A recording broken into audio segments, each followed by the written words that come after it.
Pasan algunos minutos de las 3, las 2 en las Islas Canarias y tras la información regresamos. Es de nuevo nuestro tiempo, el tiempo del misterio, aquí en el Espacio en Blanco en Radio Nacional. Casi una hora tenemos aún para llenar las ondas de misterios y es un placer que sigas ahí en directo en Radio 1 y Radio 5 en este primer programa del año del Espacio en Blanco. Nos quedan muchos para compartir contigo. También a los que descargáis nuestro programa a través del podcast, haciéndonos uno de los más descargados, saludos, y a todos los que a través de la radio online nos escucháis en cualquier parte del mundo, feliz año, saludos desde España. Y para seguir volvemos hasta Malta, esa isla de los tesoros. Nuestra primera invitada aún tiene muchos secretos que desvelarnos. Escuchad. Hemos estado en un yacimiento que era una especie de tumba que tú estuviste excavando. ¿Qué se ha encontrado ahí y qué queda por excavar o por encontrar? Porque sigue estando virgen, ¿no? No, el problema es que no sabemos qué nos queda por encontrar. Es un hipogéum. Hipogeo es tumba, ¿no? Sí. Sí, es un lugar de enterramiento, pero tiene además cámaras ritualísticas. La primera, pensamos que el problema es que tenemos una idea de lo que vamos a encontrar, pero tenemos otro hipogéum en Malta, que está considerado como único en el mundo por la UNESCO, es espectacular. Entonces, en este que hemos excavado en Gozo solo se ha excavado un nivel, pero sabemos que por lo menos hay una zona concreta, se ha excavado un nivel y medio más. O sea que pensamos que hay otros 2 niveles por debajo. ¿Qué vamos a encontrar debajo? Pensamos que cámaras ritualísticas. Tiene un pequeño problema, es que la piedra está muy fracturada, bueno, necesita más inversión de con la que se contaba inicialmente para la excavación. Está pendiente, digamos, no se ha terminado nunca. Pero en el nivel superior nos ha dado muchos datos de cómo enterraban, de cómo eran sus rituales a la hora de enterrar, ¿no? Tratar los cuerpos. Y Maika, se han encontrado muchos restos, ¿no? Pues en el hipogéum, muchos cadáveres, me refiero. Sí, en el hipogéum de Malta, unos 8.000 cadáveres. Aquí concretamente se han encontrado unos 800 cuerpos, pero unos 200.000 huesos, porque ellos cada cierto tiempo retiraban los huesos y los colocaban en niveles inferiores. Y bueno, 200.000 huesos, quiero decir, no cadáveres completos. Aquí no momificaban como en Egipto. No momificaban, no. De hecho parece ser casi premeditado, como si la planta superior fuera una especie de pudridero. Dejo pudrir y luego esos huesos los traslado y bueno, los usaban casi como alfombras, ¿no?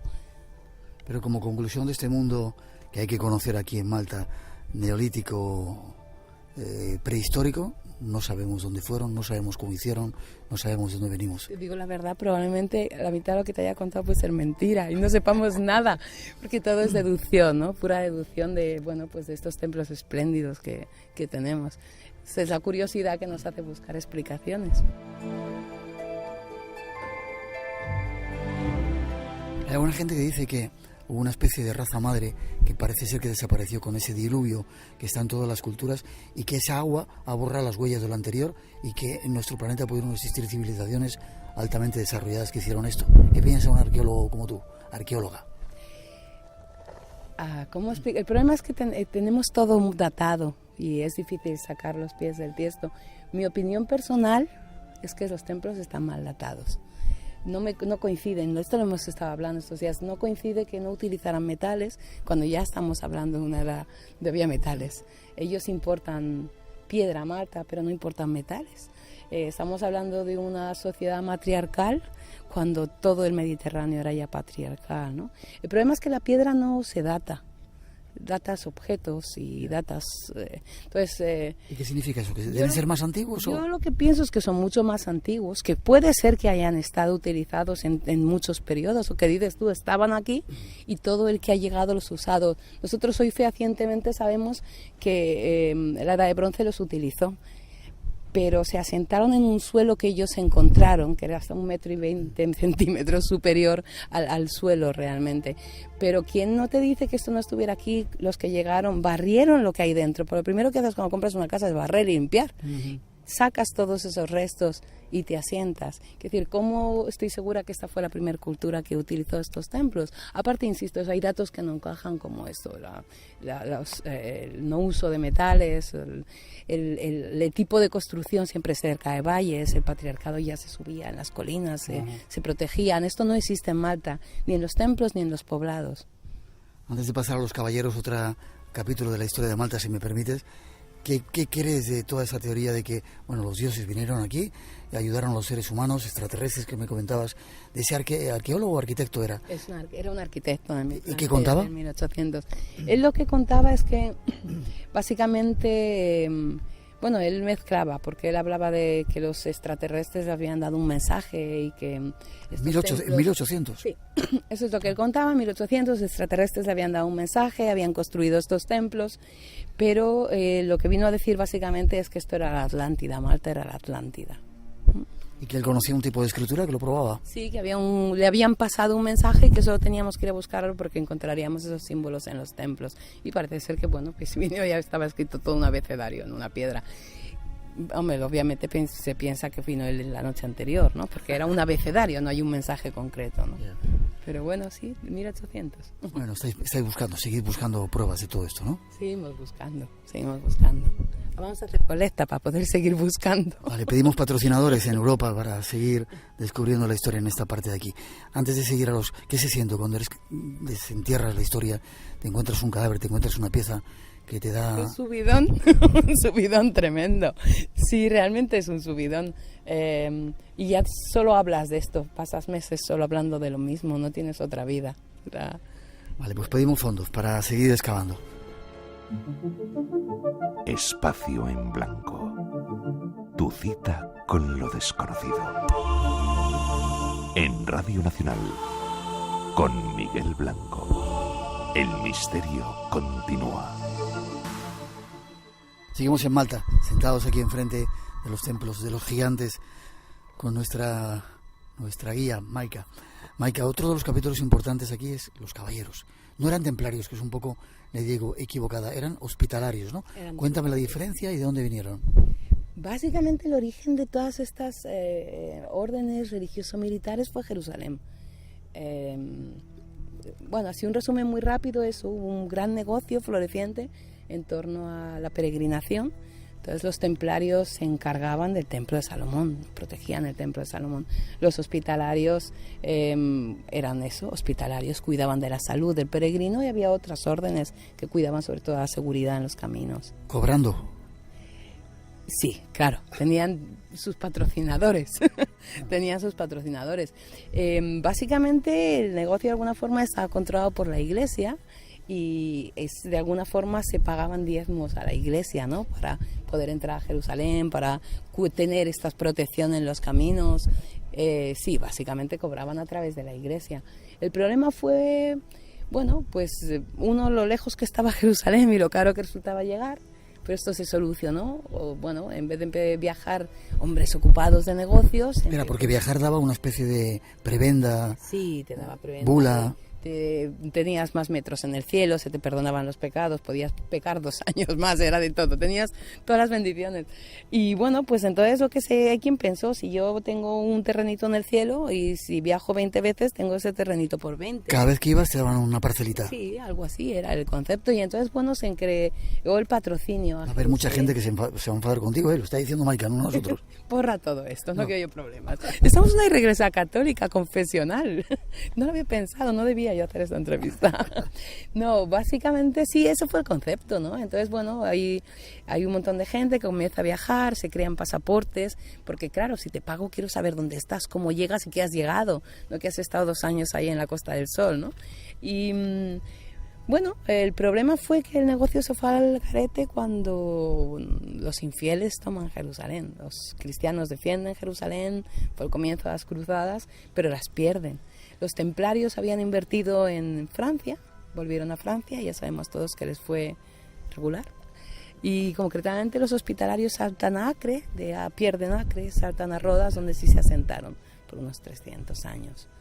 Y cuando pierden Rodas contra Suleimán el Magnífico, que era magnífico, era una personalidad fantástica, educaba a los niños. No sé, a mí me tiene... Era un infiel. Era un infiel, pero fue un infiel que estamos hablando en el siglo XVI, educaba a las niñas y si eran inteligentes llegaban a matemático en la corte, ¿no? Cuando atacaba una zona, en vez de vender a la población de esclavos, a los críos los educaba y si ese crío demostraba inteligencia, en su corte podía llegar donde fuera. De hecho, uno de los ataques a Malta envió primero malteses que habían sido raptados como críos. Bueno, esto lo hizo en muchos lugares en Europa, a convencernos qué mal estáis con la orden. La orden no os educa, sois mano de obra barata, estaríamos mucho mejor con Suleimán. Pero bueno, entraba la religión ahí y no se dejaron convencer. Y salen de Rodas y ¿a dónde van? ¿Se encuentran sin lugares estos caballeros y qué ocurre? Pues pasaron 5 años, pobres, dando tumbos de un sitio a otro. Y finalmente Carlos V les ofrece Malta. No el español, Carlos. Sí, Carlos V, sí, Carlos primero de España y quinto de Alemania. Quinto de Alemania, eso es. Les ofrece Malta. Ofrece Malta, no les regala, porque hay quien me dice, no, esto fue un regalo, no, esto fue un alquiler. Se les alquila Malta, pero les exige respetar los derechos adquiridos de los malteses que habían negociado y pagado por el derecho a ser una provincia y no depender de Sicilia. Bueno, en principio parece que funciona. Pero cuando llegan aquí, ¿qué es lo que dicen? Que esto es un secarral, esto es un sitio asqueroso, ¿no? Por favor, esto no lo cuentes al mundo, esto será un petit comité. Hay que contarlo. No, básicamente ellos no sabían que era esto de Malta, vienen a Malta, mandan a un grupo, hacen un informe, está en nuestra Biblioteca Nacional, escondido, muy profundo, y comienza la primera frase, dice algo así como, Dios mío, que secarral, ¿dónde vamos a meternos? No hay agua, la población, hay muy pocos cristianos, la población son básicamente musulmanes, piensa que esto para ellos era una ofensa, llevaban 4 siglos peleándose contra los árabes, ¿no? Y los infieles no han invertido nunca se había invertido en defensas. La isla estaba vivían en el centro de la isla, no a toda una colina, y lo que hacían es que vienen piratas o que vienen turcos, me meto en las murallas a ver si tengo suerte y aguantamos. Entonces permanentemente era azotada, y no se había invertido nunca en defensa. De hecho, es curioso, Malta siendo una isla no se ha comido pescado hasta el siglo XVII, porque nadie vivía al lado del mar, era peligroso, ¿no? Y bueno, eso es lo que les pesaba, la inversión que les iba a costar Malta para hacerlo seguro. Se fueron a vivir cerca del mar, bueno, no les interesaba la antigua capital, era demasiado antigua, de hecho hablan muy mal de esta capital en este informe. ¿Y cuál era la capital? Medina, una ciudad preciosa, ¿eh? Es una ciudad preciosa, pero la orden considero que estaba anticuada, que las murallas, que ya había pólvora y esas murallas estaban diseñadas para antes de la pólvora, ¿no? Para ser trepadas, pero que iban a caer como mantequilla en cualquier ataque, entonces no les interesa. Y aparte que ellos quieren construir barcos, ellos vienen a Malta. Como ves, Malta no les gusta, o sea, no es voy a Malta, voy a construir un pedazo de ciudad, sino voy a Malta y construimos barcos y ahorramos muchísimo para comprar armas y reconquistar Rodas. Ese fue su planteamiento inicial. Se asientan en una ciudad muy chiquitita, en el gran puerto, que es espectacular, básicamente porque hay una infraestructura creada, no porque fuera el sitio ideal militarmente hablando. Y bueno, lo que pasa es que pasan 35 años construyendo, eso sí, son muy pacientes, construyendo barcos, ahorrando, comprando armamento, pero no reconquistaron Rodas. Básicamente los turcos se adelantaron, los turcos atacan Europa. Te decía que somos muy egocéntricos, de esto lo llamamos el gran asalto turco a Malta, pero realmente los turcos buscaban conquistar Europa y Malta era simplemente uno de esos pasos, ¿no? Pero no lo consiguieron, por eso fue una gran batalla para la orden, que había perdido Jerusalén, había perdido Acres, había perdido Rodas, pero Malta no. El ataque fue muy corto, pero hay datos fantásticos de ese ataque, ¿no? De cómo consiguen librarse, cómo consiguen atacar, de cuántos mueren y por qué, ¿no? Tiene datos curiosos. Pero digo, el ataque fue muy corto, fueron apenas eso de abril a septiembre. Y en este punto donde el gran maestre, Jean Parisot de la Valette, dice, chicos, vamos a dejarnos de tonterías, ahora Rodas está más lejos que nunca, vamos a construir una ciudad como es debido. Y construyen una ciudad como es debido. ¿Tú la has visto? Una ciudad preciosa, increíble, es que merece la pena venir a conocerla. Por supuesto. Dos secretos de los caballeros y casi terminamos. Los secretos, no sé secretos de los caballeros. Yo no soy caballero. No. Bueno, pues que vengan aquí a Malta nuestros oyentes para conocerlo. Un consejo, o una invitación que hagas tú a toda la gente que te está escuchando en todas las partes del mundo a través de Radio Nacional para que vengan a conocer esta isla. ¿Cómo llamáis? ¿Un secreto del Mediterráneo? Sí, un tesoro. Un pequeño tesoro escondido en el Mediterráneo. Pues que vengan a descubrir nuestro tesoro. Piensa que Malta está, pues eso has dicho, al centro del Mediterráneo. La ubicación es fantástica. Nos han dejado restos, todos los que han pasado, ¿no? Tenemos restos prehistóricos espectaculares, pero hay fenicio, hay romano, hay bizantino. Lo que te guste vas a encontrarlo. Te va a sorprender. Malta te va a sorprender. Muchas gracias. Gracias a ti por habernos servido de pasaporte a todos, a abrir las puertas de todos estos lugares, al Ministerio de Turismo de Malta por habernos invitado. ¿Y alguna forma de contacto contigo? ¿Tienes página web? ¿Tienes algún sitio donde puedan localizar los oyentes? Bueno, realmente es fácil, hay una sola Maica de Antonio, entonces en la misma página del gobierno de Malta tienes todos los guías y tienes mi teléfono, ni más ni menos que mi teléfono, o sea que cualquiera puede encontrarnos fácilmente. Maica, ha sido un placer, espero seguir viéndote y que nos sigas guiando por esta isla tan mágica. Gracias. A ti, a vosotros por venir.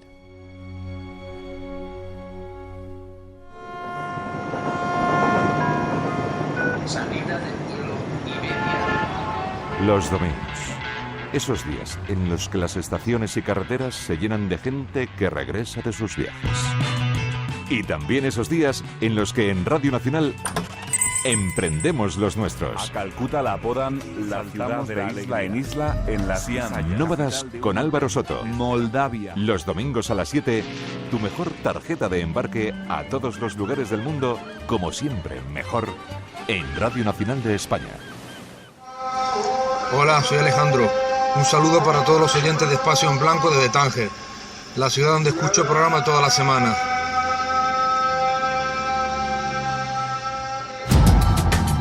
Sigue el misterio en Espacio en Blanco, con Miguel Blanco. La madrugada del sábado al domingo a las 2 en Radio Nacional de España.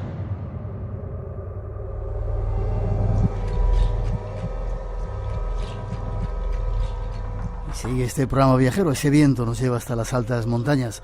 Allí nos espera un guía especial, uno de los montañeros más famosos de nuestro país.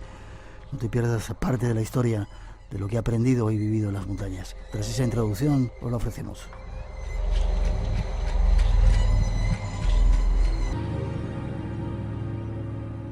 Pues con nosotros, como habíamos anunciado, una leyenda de nuestro país, César Pérez de Tudela. ¿Cómo estás, César? Pues vida ajetreada, a veces con prisa, otras veces con miedo, otras veces con ilusión. La vida es toda esa mezcla de circunstancias, ¿no? Estás entre la tragedia a la gloria. Bueno, la vida del humano, del animal humano, que siempre es complicada. Déjame que te presente. Doctor en Ciencias de la Información, has hecho un montón de cosas. Ganaste un premio que se llamaba Las 10 últimas, que eso te hizo... Sí. Yo me acuerdo de aquellos tiempos. Sí, no, sí.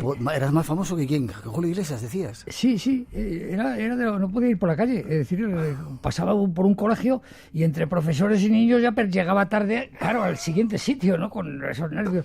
Sí, me hice estúpidamente famoso.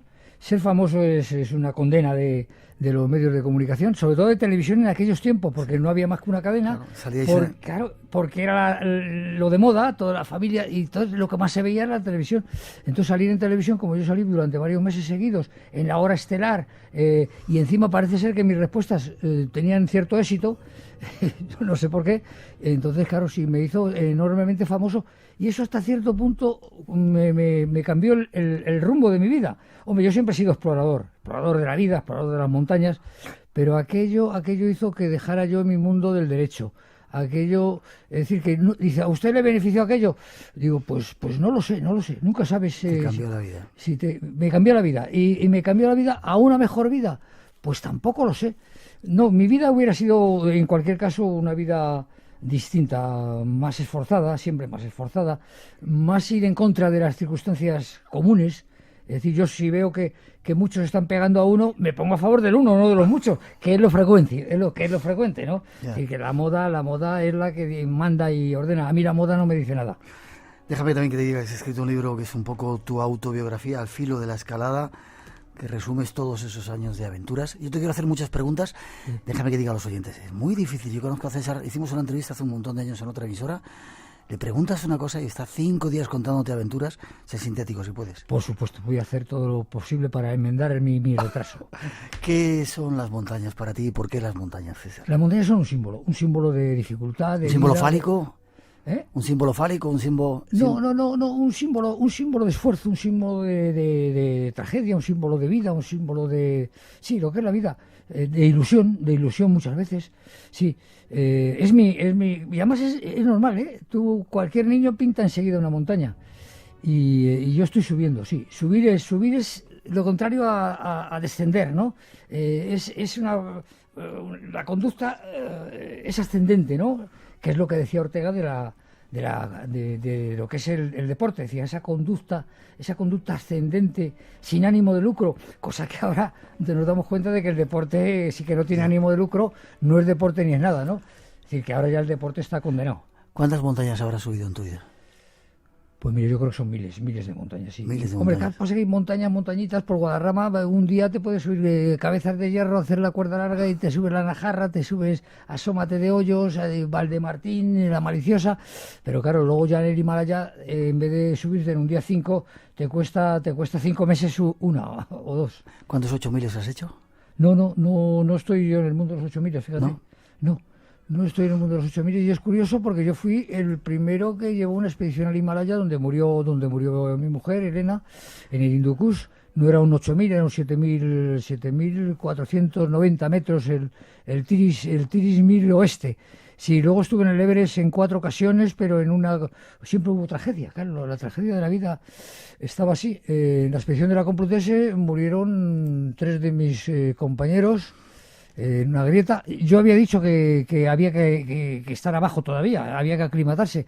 En esos tiempos, de todas formas, ir a una montaña de estas no es como ahora que los Sherpas ponen cuerdas y cuando están arriba dicen, bueno, ya podéis subir, le dicen a los que han pagado 40.000 euros y demás, a los que aquí luego presumen de 8.000, vamos, aquí y en Francia y en Estados Unidos y en Japón, ¿no? Entonces es curioso, porque no, en aquellos tiempos yo estuve solo en el Annapurna. Sí, de eso que ahora ha subido Carlos Soria, pero claro, yo decía, qué diferencia, porque a mí me costó 30 y tantos días llegar al campamento base, porque iba de explorador, ¿no? Y ahora pues van en helicóptero al campamento base, y claro, nada es igual, ¿no? Ha perdido toda esa dimensión romántica de la dificultad, ahora es puro deporte, ahora hay que llegar a la cima como sea. Y aunque sea subiendo por esas cuerdas que han puesto los Sherpas previamente, que lo cual ya no tiene belleza ni tiene sentido la orientación, ¿no? Yeah. Pero tú lo has pasado muy, iba a decir, sí, muy putas, ¿no? Sí, yo en la vida no me han regalado nunca nada. Yo hice ya la revalida de cuarto, que era el primer año, la de sexto y el primer preuniversitario. Es decir, que yo he tenido siempre constantes dificultades, ¿no? No me han regalado nunca nada, es cierto. Y el alpinismo para mí ha resultado algo en la que yo era muy débil y las montañas eran muy costosas de subir. Tenía mucha cuesta, ¿no? Entonces tuve que hacerme fuerte. Es decir, yo me hice deportista porque tenías que ser deportista si querías subir montañas. Y a mí esto de la montaña siempre vi una dimensión idealista en el montañismo. Ya, pero tú no eres de la cumbre. No eres un tío muy grande, fornido, no eres un tío... Si eres muy grande, ¿sabes lo que ocurre? Que tú pesas más tú también. No, yo no me quejo de mi físico, es un físico ligero. Hombre, me gustaría tener 4 o 5 centímetros más, tampoco demasiado, ¿no? Sí, yo me hice una atleta de barra y tal, y además he estado ahora durante un año que no hacía el volteo en la barra que tengo en el jardín. Pero ayer lo conseguí, es decir, ayer volví a hacer volteo, después, bueno, es que he padecido, claro, 2 infartos, uno en el Everest, en mi tercera tentativa, otro en el Gulag Kangri, llegando yo a mis compañeros abogados hacia la cima de esa montaña del Tíbet. He tenido un cáncer hace poco, y entonces los cánceres ya no es que sean malos, lo que son malos son los tratamientos, son los entre la radioterapia, los tratamientos hormonales que te cambian, te transforman el músculo en grasa, que es el colmo, ¿no? Sí, dices, del cáncer te salvas, pero de la degeneración o del declive de tu organismo, a no ser que tengas mucha voluntad. La verdad es que la voluntad puede mucho, ¿eh? La voluntad y la ilusión. Más que la ilusión hay que desear fervientemente. Lo que Ortega llamaba anhelo. El anhelo es esencial para vivir con cierta categoría, ¿no?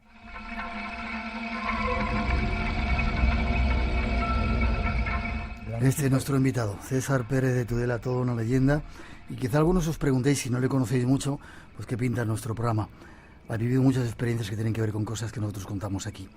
Expedición del Hindu Kush, ¿qué pasó ahí? ¿Perdiste a tu mujer? Y el Hindu Kush, sí, fue una de las primeras expediciones a los macizos del Asia, es decir, a lo que genéricamente era el Himalaya, aunque el Himalaya luego es un macizo muy definido en Nepal y entre Nepal y el Garbal indio, ¿no? Pero bueno, entonces el Himalaya era todo, era el Tien Shan, era el Kunlun, era por supuesto también todas estas montañas de Pakistán, ¿no? Y sí, fue una expedición que yo organicé con buenos sponsors en aquellos tiempos, hay que reconocerlo, modestos como siempre debe ser estos temas, no hacerse rico, ¿no? Porque hacerse rico, fue Pecker, me parece que me prologó un libro mío y que dijo, y que no encuentres nunca un tesoro en las montañas, y tenía razón, ¿no? Si encuentras un tesoro te has vulgarizado, es decir, te has hecho rico simplemente. Fíjate que el tema no tiene, mientras que yo creo que hay que perseguir la experiencia, la reflexión, la alegría que te produce el trabajo bien hecho. Sí, soy de estos antiguos. Por tanto, claro, escribir un libro. Yo cuando veo un libro mío se me alegra la imagen, y además que en cuanto empiezo a leerlo, como he escrito mucho, he publicado muchos, pues entonces ya no me acuerdo y yo digo, coño, qué bonito, qué bien dicho, ha dicho aquí. Es decir, que dice, ¿a usted qué literatura le gusta? Digo, la mía fundamentalmente. Naturalmente, sin despreciar a los poetas metafísicos o a los grandes cerebros que son claros al mismo tiempo, ¿eh? No te me vayas por las ramas. ¿Qué pasó en esa expedición? Pues en esa expedición logramos una montaña muy difícil, por unos pasillos de hielo por unas aristas de hielo muy comprometidas. Era el Tiris, sí, varios noches colgados de la montaña. Sí, todas las veleidades, las dificultades que entraña el llegar a una cima, ¿no? Llegar a una cima es haber vencido muchos obstáculos y haber derrochado ilusión y amor propio y voluntad, ¿no? Pero claro, allí, y cuando llegué abajo, casi fue un tema bíblico. Hice en un día bajando lo que me había costado 4 días subiendo, es decir, que llegaba al límite del agotamiento, y recuerdo ver allí un saco cruzado en la entrada de un poblado perdido en el Hindu Kush, y estaba mi mujer dentro del saco y estaba muerta. Fue como un tema bíblico, ¿no? Una aparición, un suceso de estos gravísimos. Yo creí que estaría, y estaba muerta. Estuve varios días así perdiendo un poco la noción del tiempo, hasta que mis propios expedicionarios, uno de ellos, Fernando Martínez Pérez, que le he dedicado un libro hace 2 o 3 años, Fernando Martínez Pérez, que además estaba en esta casa de televisión, era un personaje que presentaba muy bien, con mucha pasión con Melgar, no sé si te suena el nombre de Melgar, sí, como claro, realizador, ¿no? Claro. Sí, que había allí una serie de personajes y era uno de ellos. Y Fernando se había quedado ciego, se había quitado las gafas, se había quedado ciego, y recuerdo el valor enorme que le decíamos, tienes que saltar esa grieta que tiene 3 metros, ¿eh? Y entonces, ahora, y saltaba. Fíjate tú el panorama de este mundo. Por eso a mí me ha dado que pensar qué tiene esto del alpinismo, al margen del deporte, ¿no? Al margen del deporte, porque ahora todo es deporte, hay que llegar al primero, las carreras, yo llego al primero, yo llego a la cumbre como sea, si hay muertos o hay heridos que piden socorro, yo no hago caso y sigo hacia la cumbre. Esto es muy normal actualmente. En esta sociedad que todo lo importante es ser campeón, campeón de algo. Si no eres campeón, no eres nadie. Y si eres campeón, yo creo que tenemos una enfermedad de campeonísimo, ¿no? No, yo no doy tanta importancia al campeón, yo doy importancia al esforzado. Yo cuando he tenido que organizar alguna prueba deportiva de juventud y demás, que siempre, claro, la carrera es fundamental, ¿no? Pues siempre he visto al chaval de 17 que va al primero porque tiene buena constitución, y la última es una chiquita gordita que va subiendo. Yo digo, esa es la campeona.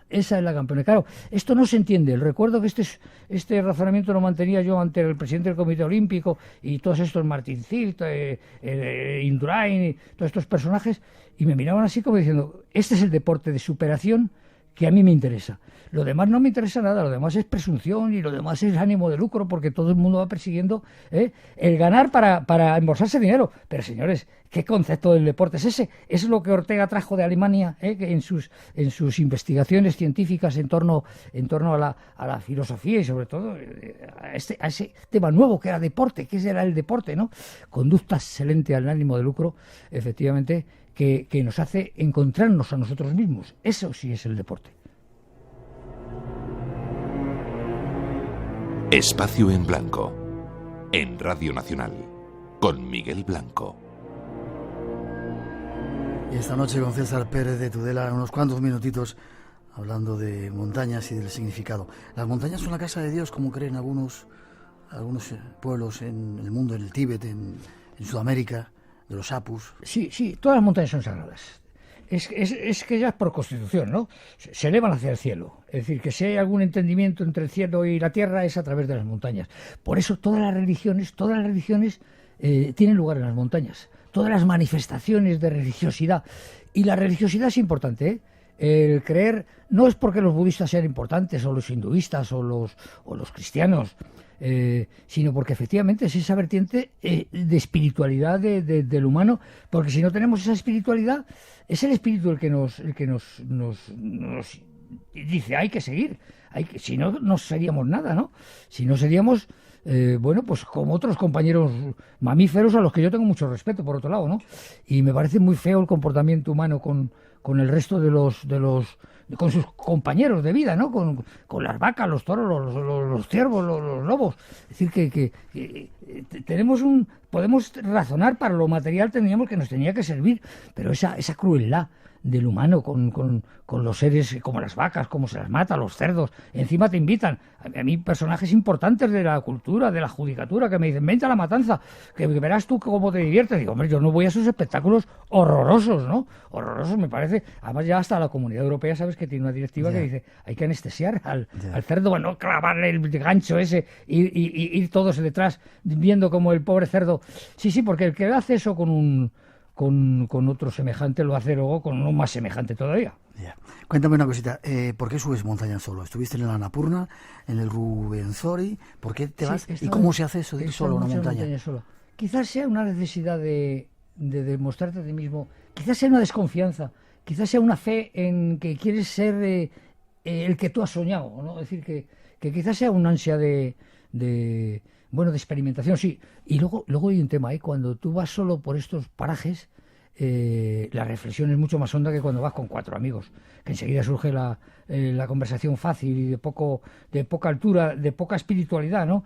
No, yo me gusta mucho ir solo porque saco conclusiones. ¿Usted para qué va a las montañas? Me dice mucha gente, usted ya ha subido muchas, las experiencias las conoce, pero no, cada vez me estoy adueñando más de ese secreto de ti mismo, ¿no? Porque la gente se muere, aunque sean muy cultas, pero no saben quién son, no saben quién han sido, no saben cuál realmente era su dimensión.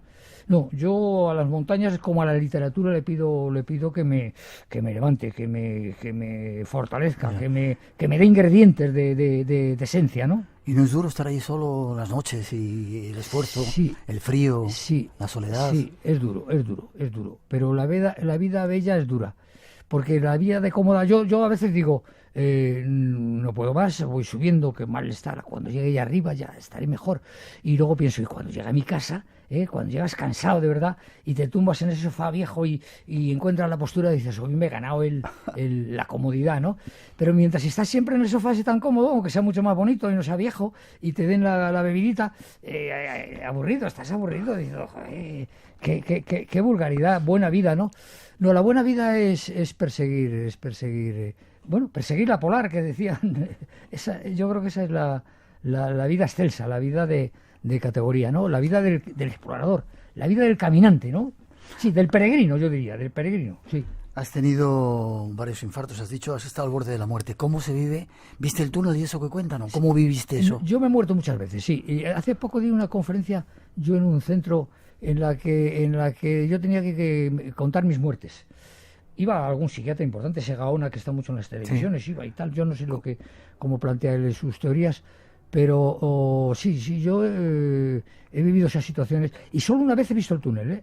Cuéntame cómo fue. Estaba subiendo yo a la Aconcagua solo para hacer una entrevista a Fernando Garrido, que era un personaje que estuvo casi 60 y tantos días solo en la cumbre de la Aconcagua y ya había hablado con el rey a través de García, ya sabes, esos mensajes.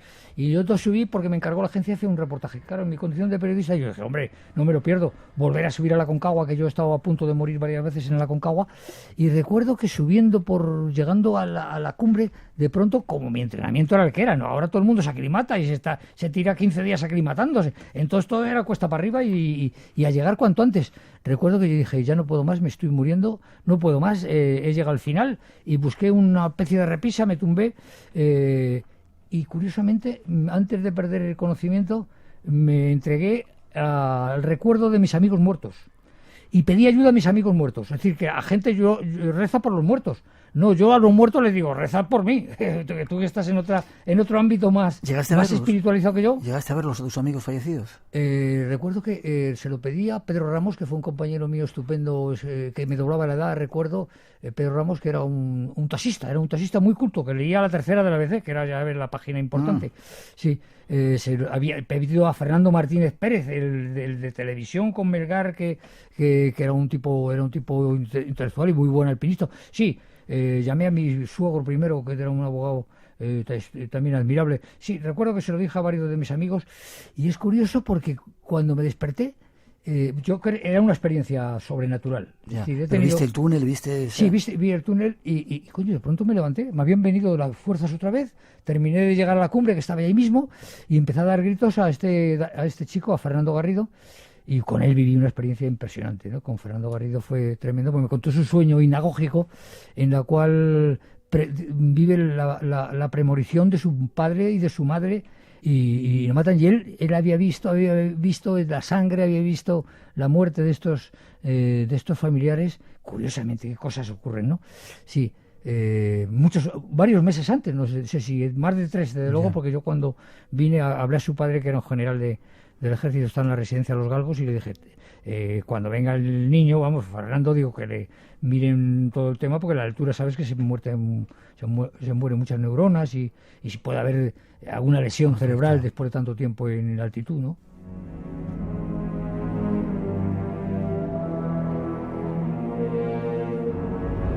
¿Te cambió la vida esa experiencia de sentirte cerca de la muerte? ¿Sabes lo que ocurre? Que esto del alpinismo te sitúa muy cerca muchas veces cerca de la muerte. No, a mí cerca de la muerte me cambió la vida por la muerte de algún compañero, ¿eh? La muerte de los compañeros, sí. Porque la muerte de un compañero es muerte para tu compañero, pero es también muerte para ti. Es decir, los que sufren de una muerte, yo digo, bueno, si me muero, y yo no quiero morirme de momento porque tengo todavía que ayudar a mis hijos, a los hijos de mis hijos. Yeah. Es decir, y la preocupación no es por morirme yo, porque, hombre, ya he escrito 38 libros. Me gustaría escribir algún libro importante, ¿eh? Y me gustaría dar una conferencia con calma, con reflexión y buscar esas verdades ocultas que todos necesitamos tanto, ¿no? Y que los que hemos muerto varias veces, yo creo que tenemos algún atisbo, ¿no? Yo te invito de poder encontrarlas. Yo te invito a darlas, ¿eh? ¿Sí? Sí. Muchas gracias. Hablaremos de ello de todas formas. Cuando haga falta. ¿Has visto a Dios alguna vez en esas montañas? Sí, cara a cara. No, es un ente difuso, ¿eh? Dios es un ente difuso, pero yo es cierto que cuando me he caído he ido pidiendo a Dios ayuda. Recuerdo que caí yo en el Monte Olivia, en Tierra de Fuego, esa montaña preciosa que tienes antes ya de embarcarte por el mar de Drake, camino de la Antártida. Entonces yo subí por una ruta nueva. Efectivamente, yo siempre he sido un poco arriesgado, ¿eh? Siempre he ido demasiado a lo abierto, sin ayuda, sin gente, sin medios, ¿no? Y sí, recuerdo que cayendo yo gritaba y yo pedía a Dios ayuda, ¿no? Sí, y le he pedido ayuda mucho, sobre todo volando en parapente. ¿Sí? Sí, porque además llevo volando mucho tiempo desde que empezó el parapente, pero soy muy mal parapentista. Es decir, pero como me hace sentir tantas sensaciones y sobre todo la de la voluntad, que me parece el equilibrio, la superación. Entonces por eso lo sigo practicando. Pero claro, yo a veces paso verdadero miedo. Recuerdo que cuando aterricé una vez volaba de la Maliciosa, no hay que irse tan lejos, ni al Himalaya, ni a los Andes, ni al Cáucaso. A veces aquí en Guadarrama, ¿no? Volaba desde la Maliciosa a la Barranca. Y recuerdo que alguien vino a verme cuando aterricé y me dijo, ¿qué tal el vuelo? Digo, joder, pues he pasado mucho miedo.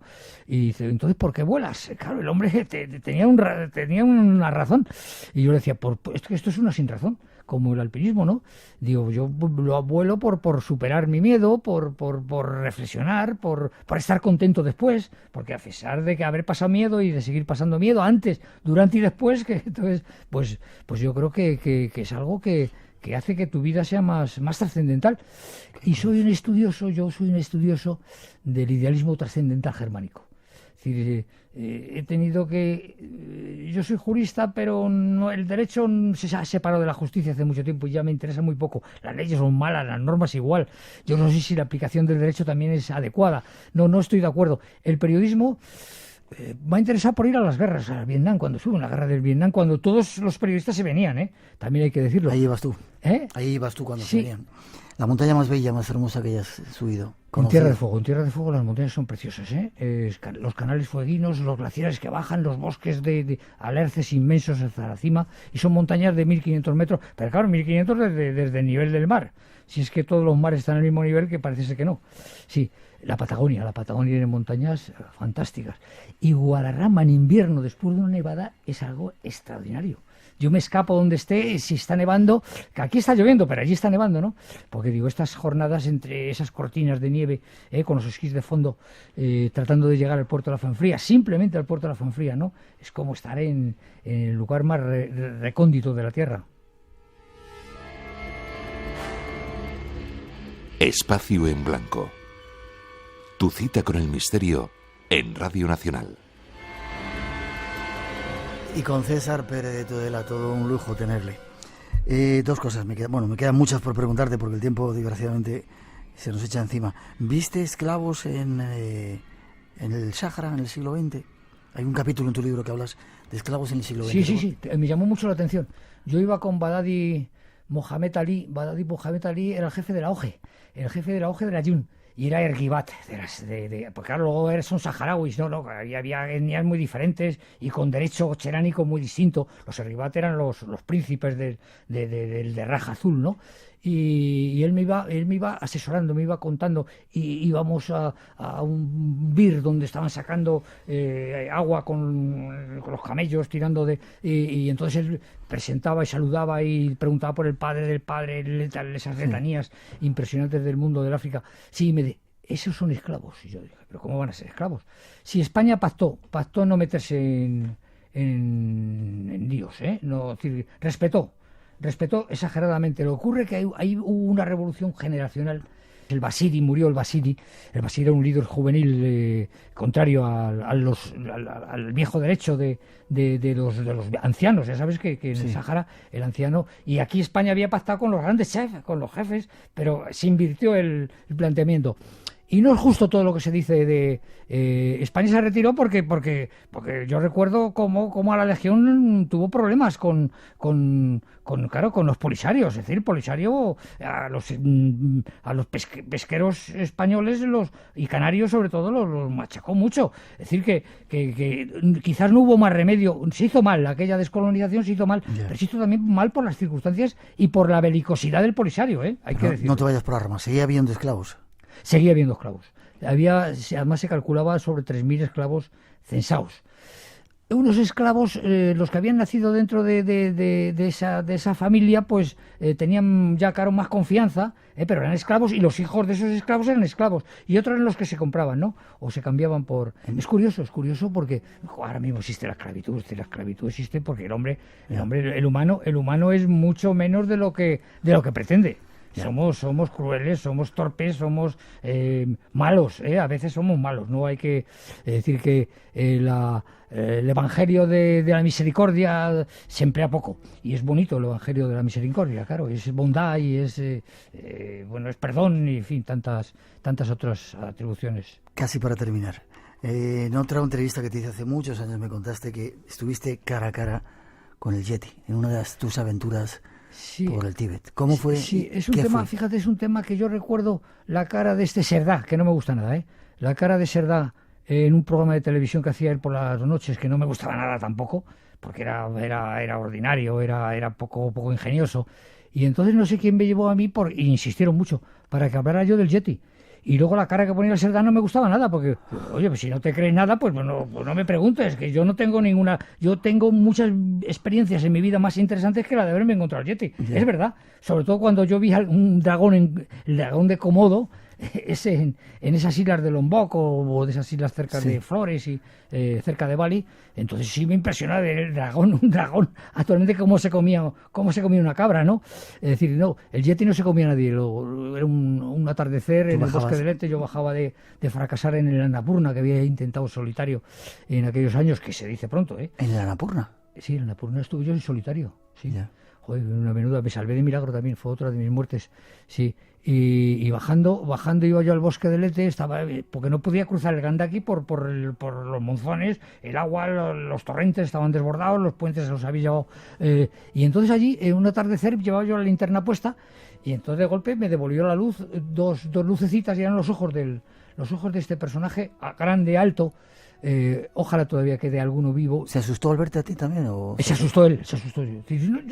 Yo recuerdo que yo me asusto poco, es curioso, ¿eh? Paso miedo, pero me asusto poco. Yo recuerdo que en Sudáfrica tenía 3 señores con un cuchillo y otros 3 detrás para irme, porque yo me iba ya. No me asusté, pero me quería marchar yo, claro. Yeah. Sí, uno se me llevó un Rolex que me había regalado la casa Rolex, se lo llevó uno que yo dije, por este iba yo con mi secretario. Sí. No, el tema del yeti sí, me ha interesado mucho el tema del yeti a mí, porque... ¿Que era grande, peludo? Sí, era grande, alto, peludo. Pero vamos, sé más de él por lo que he estudiado y por lo que se tradujeron los cánticos serpas, porque el serpa no es un lenguaje escrito, y entonces fueron los serpas. Los serpas, cuando llegan a esa zona provenientes del Tíbet, encuentran una zona preciosa para vivir, que es el país de los serpas actualmente, ¿no? Donde todo hay mucha agua y por tanto la tierra es buena, y hay de todo tipo de verduras y tal, ¿no? Y el yeti estaba allí, agazapado, desde tiempos, desde antes de las glaciaciones, ¿no? Sí, claro, era un homínido. O sea, que no. Entonces, claro, pues dices, pero si existe el goril en Ruanda, en Burundi, que yo también he visto, ¿no? Mucho más torpe y mucho menos homínido, menos humano, vamos, es que el yeti, ¿no? Sí, yo todavía confío de que todavía... los serpas son los que aniquilan prácticamente al yeti como grupo social. Pero vamos, es un tema muy discutible, pero unos opinan. Ha habido verdaderos personajes de investigación del yeti. Yo tengo todos los datos, incluso publiqué un libro que era Por los techos del mundo, en el que contaba yo un poco todas las historias aquellas del yeti. Luego ha habido más, el Barmanu de Chitral, que un investigador francés, franco-español, hasta que muere. Tiene todas las deducciones, las conclusiones, las veces que lo ha visto, y tantos occidentales universitarios, el doctor Visunan, que dirige una expedición al Everest, los productores noruegos, es decir, que son muchos los zoólogos los que conocen y han hablado del yeti. Lo que pasa es que esta sociedad es una sociedad muy curiosa, es una sociedad que admite fantasías, no vamos a hablar de fantasía, y además prosperan en mentiras y se ocultan verdades. Esto es una realidad. Somos así de vulgares. La moda. Yo, por ejemplo, no estoy de acuerdo con... Y ese es un tema que traería mucho cola. Lo de viven los uruguayos del equipo no comieron carne humana. ¿No? Que van a comer carne humana. Sin en cambio, ¿quién discute a esta gente que comiera carne humana?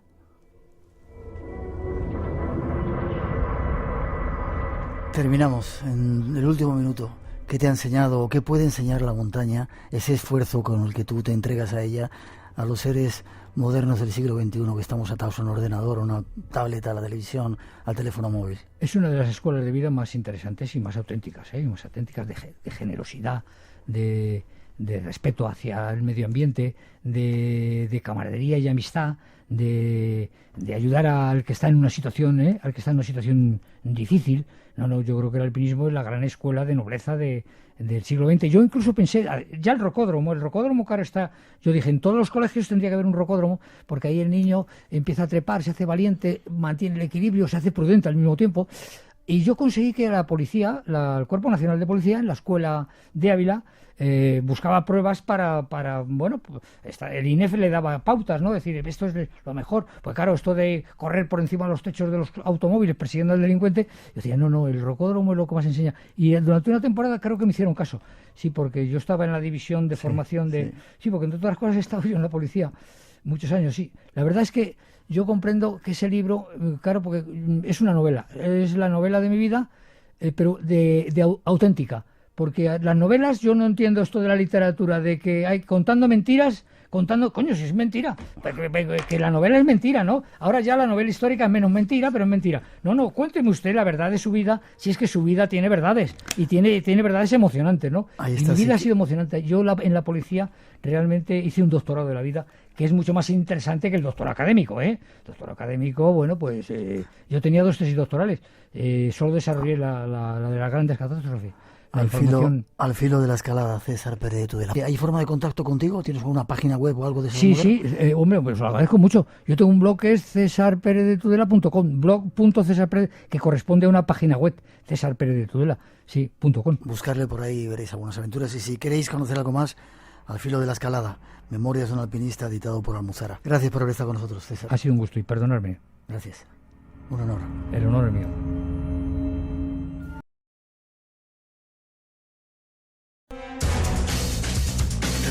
Dos y seis en las Islas Canarias. Tras la información regresamos.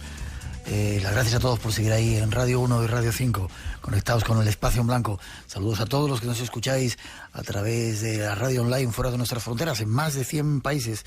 Vemos por ahí saludos desde España y saludos también a todos los que descargáis el podcast, haciendo que seamos uno de los programas más descargados, dicen, de toda la radio. 900-137-137 nuestro teléfono. Manu Soriano, nuestro compañero, toma los mandos de nuestro mágico sonido. Y quiero, Carlos, Miguel, que escuchéis. Sigues ahí, Carlos, ¿verdad? En Miami. ¿Sigues por ahí? Facebook, y voy. Vale. Sí, como voy viendo Facebook, veo lo que vais colgando. Sí. Acabas de poner una fotografía, o acabáis de poner tu equipo una fotografía, sí, en la que aparece Fidel Castro con una paloma en un hombro, que quiero luego comentarte. Vale. Vamos a escuchar una cosa que tenemos ahí preparada de otro Miguel Pedrero. Lo hicimos hace tiempo. Queremos resumir un poco esa otra parte mágica de Castro y luego vuestra opinión, ¿vale? Lo escuchamos.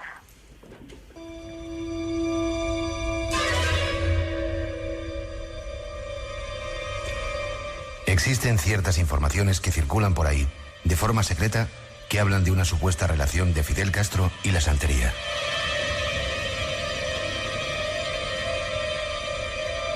Os mostramos un pequeño fragmento de esos rumores que circulan en voz baja.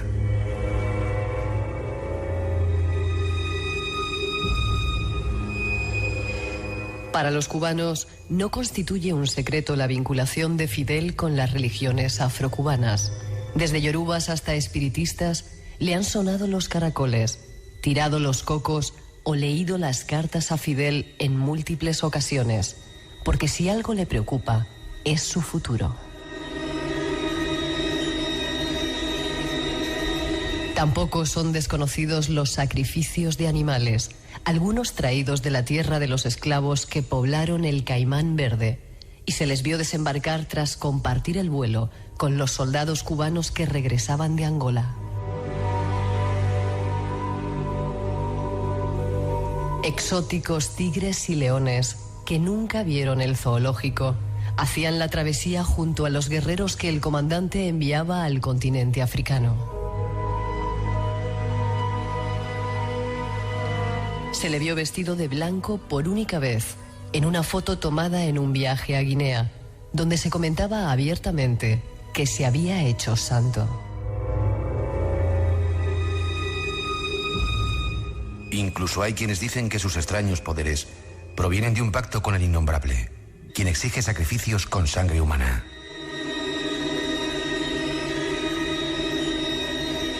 Algunos opinan que Fidel cree en la santería. Otros que entiende la influencia de la santería como ningún otro. De lo que no cabe duda es de que Fidel es sensible al tema de la santería. Lo demuestran ciertos hechos del pasado. Durante un discurso pronunciado el 9 de enero de 1959, cuando acababa de hacer su entrada triunfal a La Habana, fueron soltadas varias palomas blancas.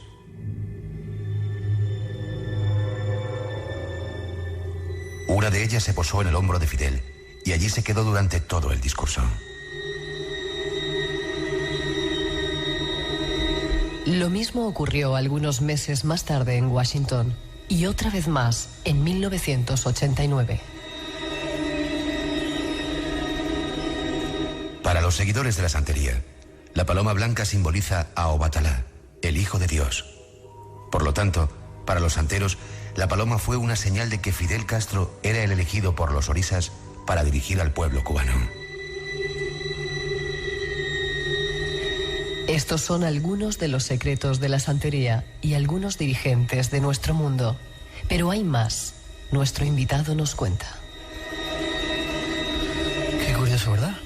¿Es cierto eso de los animales que traían de África, los leones y los tigres, para supuestos rituales que hacían con ellos? Eso no ha sido confirmado. Son rumores, sobre todo, que provienen de gente en el exilio, en este caso de gente tampoco muy cercana a Castro, ¿no? Por lo tanto, esto sí que habría que ponerlo un poquito en duda, ¿no? Lo que sí se dice, parece, es que él tiene el caldero en África, dicen, ¿no? Que aprovechaba lo de la guerra de Angola para ir ahí a hacer... y a mí me lo ha dicho gente que estaba un poquito cercana. Sí, además hay una cuestión muy interesante, ¿no? Desde luego, fíjate, tanto los santeros, babalaos, que podrían ser, digamos, los obispos de la santería, ¿no? Por decirlo de un modo un tanto superficial, tanto los babalaos de Cuba como aquellos del exilio, es decir, los enemigos de Fidel Castro, están convencidos de que efectivamente él está protegido por determinados orisas, que tiene un grupo de santeros, y porque dicen que es la única explicación, la única cuestión que puede explicar por qué todavía Castro no está muerto, ¿no? Porque lo han intentado matar cientos de veces, de las maneras más diversas, y en muchas de ellas se ha salvado de forma absolutamente milagrosa. Inexplicable, dicen, ¿verdad? Inexplicable. Castro tendría que estar muerto hace muchísimo tiempo, y sin embargo ahí está. Y dicen que una de las razones precisamente es esa protección, ¿no? Mira, los primeros datos sobre Castro, hay varios rumores muy persistentes en la isla, ¿no?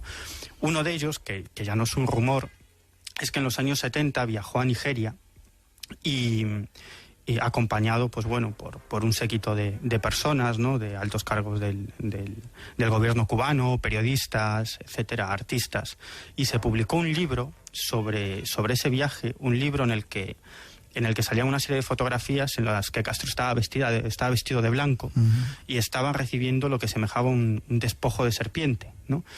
Bueno, ese libro fue retirado de la calle en poquitos días, ¿no? Pero bueno, alguna gente del exilio pues parece que tiene esas fotografías y las ha divulgado a través de internet. Y eso significa que se había hecho santo, si estaba vestido de blanco. Fidel Castro nunca viste, evidentemente, no. Nunca ha vestido... Bueno, siempre va de verde, pero el hecho de ir de blanco es porque había tomado santo.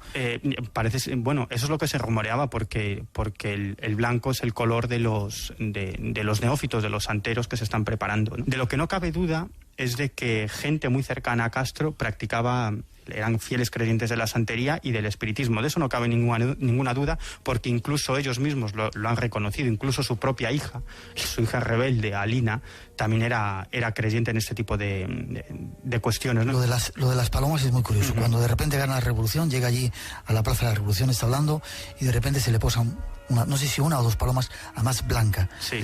Está dando el discurso de Nueva York también, en las Naciones Unidas, y le llega... ¿Eso estaba preparado o realmente esa paloma se paró allí, que además es el símbolo de Obatalá? Sí. Uno de los orisas más importantes de la religión. Sí, bueno, estaba preparado. Yo no creo que estuviera preparado, sobre todo en ese discurso que ofrece el 8 de enero de 1959, que es su gran discurso público después del triunfo de la revolución. Ahí están algunos datos que hacíamos antes de que muriese Fidel Castro con Miguel Pedrero.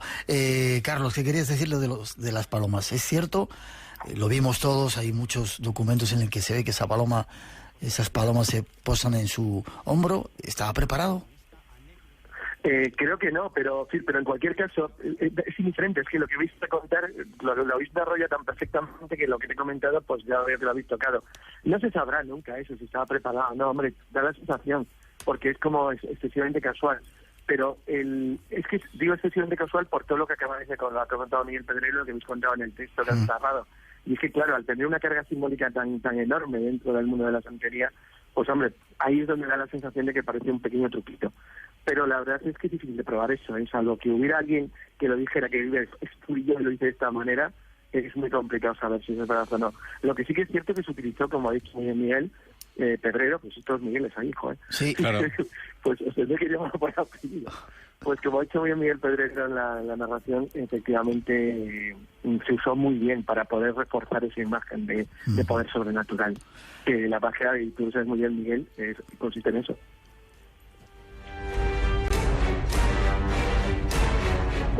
Conclusiones, tenemos que terminar, tenemos otros invitados por ahí. Sobre esto, que esté o no organizado, no se puede demostrar.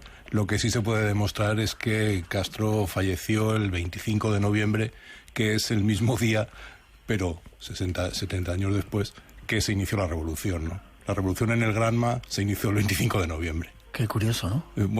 Curioso, casual, o se ha esperado al momento oportuno. Qué malos sois. Fidel Castro, de Luces y Sombras, el nuevo libro de Miguel del Rey y Carlos Canales. ¿Forma de contacto?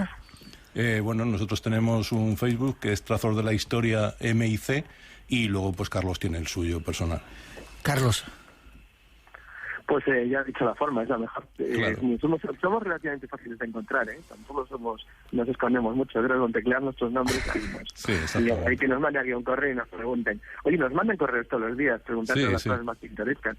Así que contestamos siempre, intentamos contestar siempre, ¿verdad? No, contestamos siempre. Yo creo que no ha habido ningún momento que no hayamos contestado. Qué bien, gracias por haber estado. Otra cosa es que tengamos éxito en la respuesta, pero lo intentamos.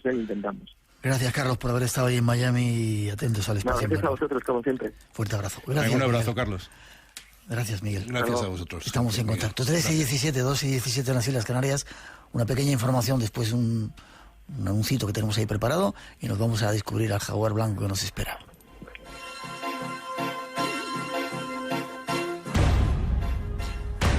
Entra en contacto con nosotros. 900-137-137. Espacio en Blanco, en Radio Nacional de España, con Miguel Blanco.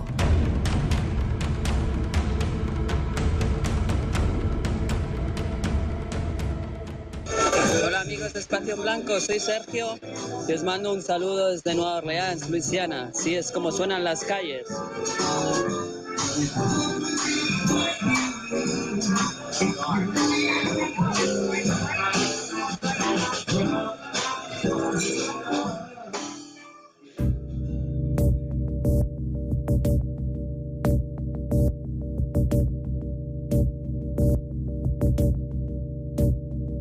Y vamos con informaciones, actividades que se realizan en toda España que tienen que ver con el misterio. En este caso creo que tiene que ver con la religión y con la ciencia o la tecnología. Juanjo Sánchez Oro nos va a dar algún dato. Buenas noches, Juanjo. Hola, muy buenas noches, Miguel. ¿Qué tal? ¿Cómo estás? Muy bien, estupendamente. Encantado de estar aquí. Y yo, de que estés aquí con nosotros. ¿Un historiador? Eres historiador, ¿verdad? Soy historiador, sí. ¿Y cómo te metes? Cuéntame de qué va esto. Bueno, pues mira, estas son unas jornadas universitarias, pero están abiertas a todo el mundo, que se celebra en la Universidad Complutense de Madrid los próximos días 19 y 20 de enero, el jueves y el viernes. En sesiones de mañana y tarde, y bueno, son un poco particulares porque hablan de cibertecnología y creencias religiosas, que parece que son como dos campos que están como muy reñidos. Qué curioso, ¿no? Sí, porque parece que hasta cierto punto vamos diciendo que las tecnologías, las nuevas tecnologías sobre todo, ¿no? Internet, los teléfonos móviles, las redes sociales, como que nos están deshumanizando. Y sin embargo nosotros lo que estamos defendiendo quizás es que se está produciendo una especie de nueva espiritualidad a través de estas nuevas cibertecnologías. Ajá. Y es lo que vamos a analizar. Hemos conseguido reunir un grupo de expertos, yo creo que francamente buenos. Van tanto de catedráticos, profesores, pero también van alumnos, doctorandos, periodistas, personas como por ejemplo Fernando Rueda. Y vamos a hablar de todas estas cuestiones, de por ejemplo temas tan interesantes que sí que tienen que ver con el mundo del misterio, como por ejemplo cementerios virtuales. Es algo que ahora mismo está muy muy de moda. Poco a poco, conforme pase el tiempo, por ejemplo en Facebook, va a haber más perfiles de personas fallecidas que de personas vivas. ¿Qué me dices? Y claro, porque en principio hay una especie de perpetualidad, vamos a decir así, digital, ¿no? Ajá. Nos estamos manteniendo en el tiempo, nuestros datos no se borran, y eso está creando nuevas formas también de espiritualidad. Tenemos, por ejemplo, alguna charla que va a hablar sobre cibermonasterios budistas. Los budistas están cogiendo las nuevas tecnologías de una manera muy particular. Están encontrando que muchos conceptos que ellos manejan en el budismo se reflejan muy bien en conceptos como puede ser el ciberespacio, la idea de nirvana y conceptos parecidos, y lo han incorporado a sus creencias. Entonces, todo este tipo de cosas. También hay una parte, digamos, menos amable, que yo creo que también es muy conocida, que es todo el tema del ciberactivismo religioso. Entonces también vamos a hablar de sectas, vamos a tratar de tocar todos esos aspectos en esas 2 jornadas, en los días 19 y 20 en la Universidad Complutense. Juanjo, entrada libre para todo el mundo, ¿no? Libre, gratuita hasta que se llene el aforo. Sí. Esto va a ser en el Salón de Actos de la Facultad de Filosofía, en el edificio D. Sí. Y empezamos a las 9:30 de la mañana. Son muchísimas charlas, porque son además breves, con opción a luego, por supuesto, hacer preguntas. Va a haber algunos debates, muy interdisciplinar. Sí. Tenemos desde informáticos también, por ejemplo, que van a hablar de cómo se detecta el odio en las redes sociales. Y luego cómo ese odio se puede radicalizar, y ocurren esos también muy conocidos, desgraciadamente, ¿no? Los lobos solitarios, que sabemos que luego cometen atentados en muchas ciudades. Pues ver esos perfiles psicológicos y cómo utilizan la red para expandir esas creencias, ¿no? Y para reunirse. Yo creo que puede ser muy interesante, y para un menú, yo creo que también para muchos paladares. Te iba a decir que súper interesante. Día 19 y 20 de enero, Salón de Actos de Filosofía B, a partir de las 9 de la mañana. ¿Tenéis alguna página web para dar más información? Yo creo que lo mejor es que busquen directamente, porque sí que tenemos a partir de la asociación, esto lo organiza la Asociación de Jóvenes Investigadores de Ciencias de las Religiones, pero si ellos ponen directamente cibertecnología y ciencia ¿religión? creencias religiosas, cibertecnología y creencias religiosas en Google, ya directamente les salen las entradas ya en diferentes medios. Por ejemplo, el Ministerio de Justicia también se ha hecho eco de estas jornadas, diferentes medios de comunicación, y ahí tienen ya todo el repertorio del programa de ponencias y de charlas. Juanjo, enhorabuena. Pues muchas gracias por difundirlo y por ayudarnos. Qué buen trabajo. 19 y 20 de enero, cómo está cambiando nuestro mundo a través de la tecnología y la religión, las nuevas creencias. Estáis todos invitados. Fuerte abrazo, Juanjo. Te veo prontito por el programa. Hasta prontito. Muchas gracias. Hasta pronto.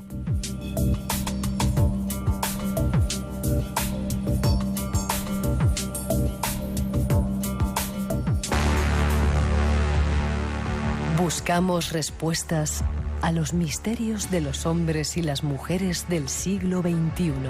Espacio en Blanco. El misterio te espera de 2 a 4 de la madrugada, del sábado al domingo, con Miguel Blanco, en Radio Nacional.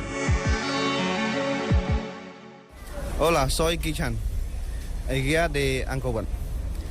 Saludos de Angkor, Camboya, a los oyentes de Espacio en Blanco.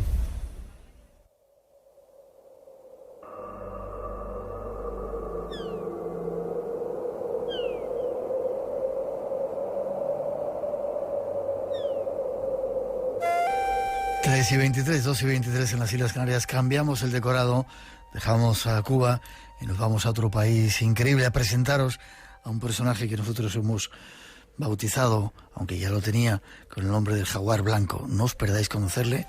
O darlo a conocer, nos vamos hasta Cantabria. Hugo Semoloni. Buenas noches, Hugo. Hola, mi hermano. Mi amado hermano, ¿cómo estás? Un placer que estés aquí con nosotros. Déjame que cuente a los oyentes, tenías que estar aquí en Madrid, de hecho, habéis llegado esta mañana, ¿fue? Y de repente tuvisteis que volveros a Cantabria por un problema familiar, y bueno, siento que no estemos aquí físicamente juntos, aunque estamos unidos, a pesar de que estés en Cantabria. Un placer, un placer que estés en el programa. El honor es mío. Déjame que cuente a nuestros oyentes, teníais que haber visto a ese señor que llamamos el jaguar blanco, cómo se convertía en un jaguar.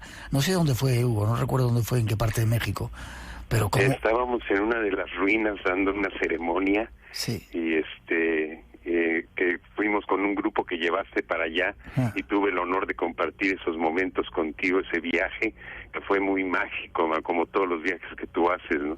Y fue muy muy impresionante todo lo que sucedió, toda la magia, man. Sí, y verte y sentirte a ti ahí como un jaguar que surgía con toda la fuerza de esa selva mexicana que tenéis ahí. Otra de las aventuras que vivimos, acabamos de colgar una fotografía en el Facebook, fue en la poza de Quetzalcóatl, algo que te tengo que agradecer infinitamente. ¿Qué pasaba allí? ¿Quién era Quetzalcóatl? Aunque no es el tema que queríamos tratar hoy, vas a venir a Madrid dentro de poquito y aprovecharemos para que vengas al programa, pero yo pensaba que era un dios venido de los cielos, sin embargo parece que nació en un sitio. Sí, nace en Amatlán de Quetzalcóatl, bueno, ahora ya se llama Amatlán de Quetzalcóatl, pero nace en Amatlán, ¿no? Michatalco se llamaba antiguamente y luego le pusieron Amatlán, el buen Seacatl Topitzin Quetzalcóatl nace ahí, considerado Dios, porque es el símbolo, ¿no?, de Quetzal, que es el ave, ¿no?, lo sublime del ser humano, y Coatl, que es la serpiente, por eso se le llama serpiente emplumada. El viaje que tenemos que hacer de lo terreno, de esta materia, de este tonal, de lo que vemos, a lo infinito, a lo sublime, a esas dimensiones en las cuales vamos a entrar cuando dejemos el cuerpecito por acá, que es el que se deteriora, pero jamás el ser energía, que es lo que verdaderamente somos. Ajá. Un lugar increíble, donde había una poza. Vamos a explicar un poquito, porque tenemos un corte que queremos poner. Yo pido disculpas a los oyentes, lo grabamos allí mismo cuando lo estábamos viviendo. Hay un sonido de fondo que es una cascada, ¿verdad? ¿Qué pasaba allí? ¿Qué pasaba allí? ¿Y qué personaje nos llevaba? Don Julio, es que Julio, yo quería presentártelo desde cuando, ¿te acuerdas que en alguno de los programas te dije, tienes que conocer este personaje? Y fíjate, lo curioso, mis queridos radioescuchas, ¿no?, nuestros queridos radioescuchas, que yo lo andaba localizando a Julio sabiendo que iba a ir Miguel, y no lo podía localizar porque había cambiado de teléfono, man. Y entonces de repente ya cuando llega Miguel le digo, no he localizado a Julio, y me dice, no te preocupes, vamos para allá y lo vamos a encontrar. Con esa seguridad dijiste, vamos, pues vamos, Miguel, vamos, y fuimos y lo encontramos. Y además, ¿te acuerdas que su esposa nos decía, pues estuvo, que ya cuando encontramos a la casa y todo, ¿no?, nos dice, estuvo muy mal, hombre, estuvo en el hospital, ya no está yendo a la poza, ya no está ni nada. Digo, no, vamos, dice Miguel, vamos, y fuimos ahí a buscarlo a la milpa.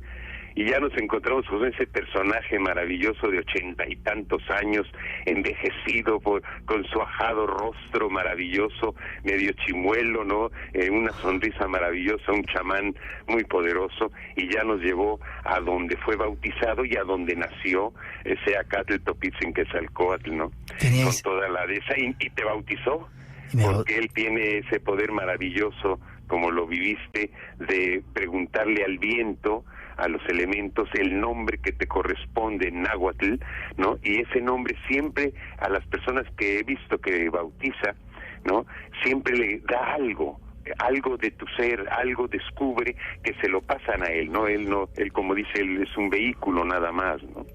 Tenéis que haber visto a este personaje, este viejito que de repente era ancianito, pero cuando empieza a caminar por aquel monte, aquellas cuestas, se transforma. Déjame que escuchemos mínimamente, esto lo vamos a dejar para otro momento, este tema de Quetzalcóatl para cuando vengas a Madrid, porque hoy quiero que me cuentes cosas de señales, pero escuchad esto que ocurría allí, al lado de esa cascada, en ese lugar donde me bautizaron, y la poza de Quetzalcóatl. ¿Me decías, Hugo, que este lugar era? Esta es la poza donde bautizaron a Quetzalcóatl, la serpiente emplumada.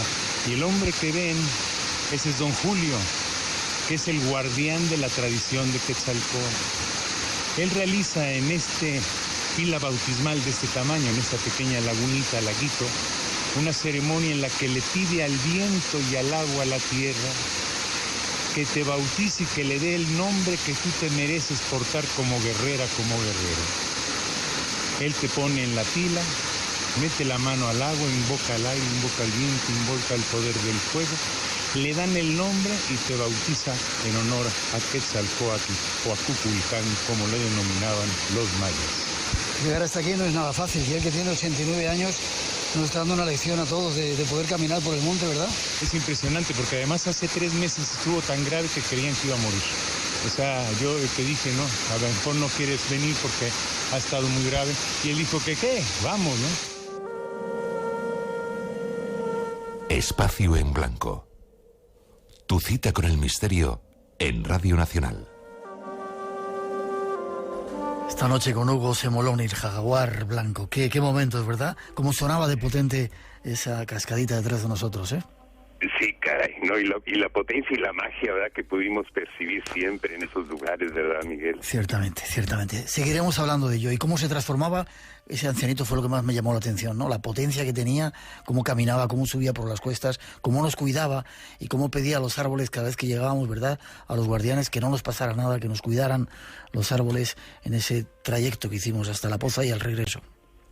Sí, invitar a todos los radioescuchas que lo hagan. Cada vez que entren a cualquier lugar, vean algún árbol que les llame la atención, que es una señal que les va a dar la misma naturaleza, y pídanle permiso de entrar, que los cuide, que los protege con sus raíces, les guíe sus pasos, que su savia les dé ese poder de la sangre y que sus ramas le alienten el corazón al infinito, ¿no?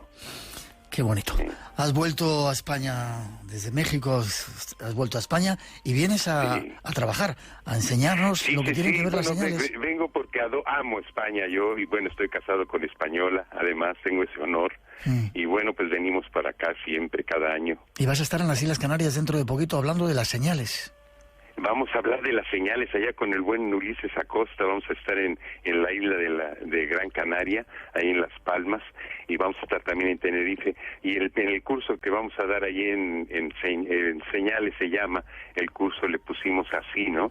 Es donde vamos a descubrir, vamos a reconocer juntos los que participen en el curso y un servidor de ese lenguaje que tiene el espíritu, de las señales que vemos y que podemos percibir en la materia, pero que nos regala la vida para entender quiénes somos, a dónde vamos, cosas que nos pueden suceder, ¿ves? Esas señales que nos colocan en un aquí y ahora, ¿no? Ya. Y que a través de nuestra atención podemos descubrir. ¿Cuándo se dan esas señales y cómo reconocerlas, Hugo? ¿Cómo reconocer las señales?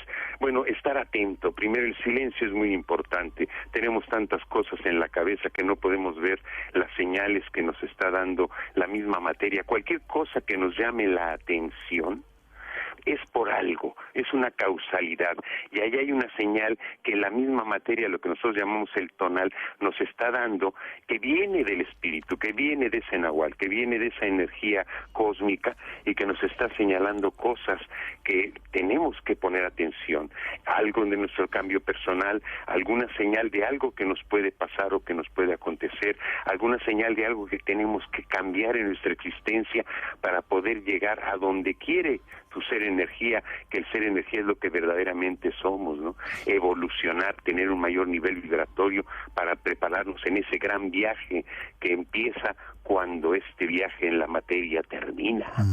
Escucha, y es como una ayuda de nuestro aliado que es la vida, para de vez en cuando decirte, pues por aquí, por allá, ¿no? Claro, desde luego, todo, incluso hasta un letrero de publicidad te puede dar una señal, ¿no? ¿Sí? Les contaré que una vez, por ejemplo, estaba yo en Colombia dando cursos, ¿no?